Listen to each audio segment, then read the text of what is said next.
So how are leading businesses meeting their cybersecurity requirements in the OT and IoT space? So I'll take you through a few customer use cases, right?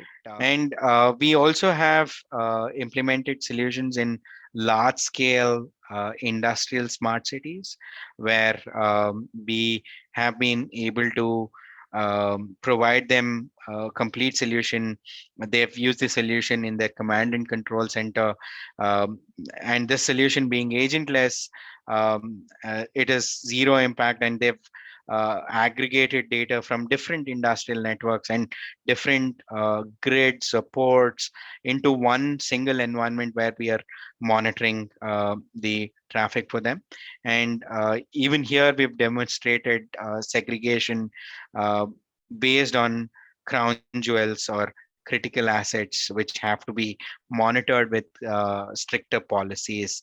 And we have automated this monitoring and the response for their IoT and OT threats.